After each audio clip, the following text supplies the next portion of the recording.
Bonjour à tous et à toutes, chers concitoyens, concitoyennes de Savoie.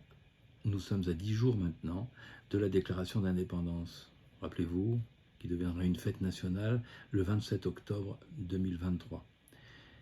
Et le gouvernement est installé. Nous ne sommes pas sans rien faire et croyez-moi, le chantier est énorme. Il concerne évidemment tous les secteurs de la vie de société. Et j'aimerais vous dire en quelques mots quelles sont nos priorités d'action actuellement, pour vous dire que nous ne sommes pas derrière une déclaration prononcée sans agir. Évidemment, nous agissons. Alors, la première chose que nous sommes en train de mettre sur pied maintenant, c'est la Haute Cour de justice, qui est en train, donc elle sera effective dans quelques jours. La reconnaissance auprès de toutes les nations. Nous sommes en lien avec beaucoup de pays et la reconnaissance est en train de se faire, et vous vous doutez bien que c'est beaucoup de tractations et d'invitations pour pouvoir acquérir sur le plan public ces reconnaissances. Ensuite, un sujet qui nous tient à cœur, mais je pense qu'il vous tient à cœur particulièrement, ce sont les taxes.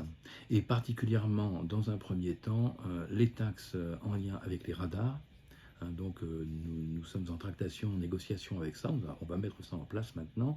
Donc pour l'arrêt des taxations radars, étant donné qu'en Savoie, il n'y aura plus de taxes radar, il y aura des surveillances, ça c'est sûr, mais plus masquées derrière le bâton de vous devez autant si vous avez passé quelques kilomètres. Pareil pour les autoroutes, nous allons abolir les taxes d'autoroute, nous ferons comme en Suisse, avec ce qui est beaucoup plus logique, avec une vignette qui sera pour l'année et qui sera beaucoup plus juste pour tout le monde. Ensuite, aussi un chantier qui est très intéressant et important, sur lequel nous sommes en train de travailler, c'est la réintégration des soignants, de tous les soignants, tous ceux qui ont été, et pas simplement les soignants d'ailleurs, qui ont été bannis de cet état parce qu'ils refusaient l'injection. Donc ça, nous sommes en train de travailler là-dessus aussi, et aussi toute une série de négociations maintenant que nous sommes en train d'entamer avec toutes les administrations françaises présentes sur nos territoires, en illégalité totale depuis le 27 octobre. Il faut bien comprendre que l'action que nous avons faite, qui a été mijotée durant 4 ans, et suite à tout ce qu'il y a eu lieu comme combat des différents groupes savoisiens, en commençant par la Ligue savoisienne il y a une petite trentaine d'années maintenant, eh bien on est dans l'aboutissement.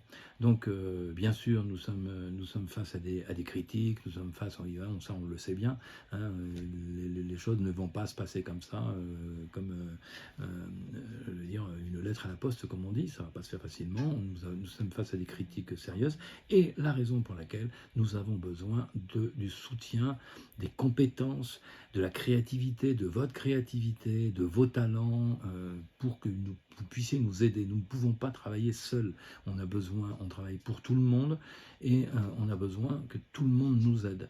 Donc cette déclaration d'indépendance est déclarée au monde entier, particulièrement pour les Savoisiens et les Savoisiennes.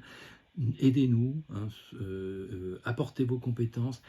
Et peut-être une chose qui est très intéressante que nous vous proposons, c'est de faire des groupes de travail partout, dans toutes les communes de Savoie et Haute-Savoie. Quand on parle de la Savoie, évidemment, c'est l'ensemble. Retrouvons ce pays millénaire. Ce n'est pas une jeune nation qui a été déclarée 27, nous sommes bien d'accord. Donc à partir de là, aidez-nous et basez-vous sur la déclaration, enfin sur la devise de notre déclaration, bien sûr, et sur la devise du pays, que nous avons choisi depuis plusieurs années maintenant, qui est donc souveraineté, intégrité et respect.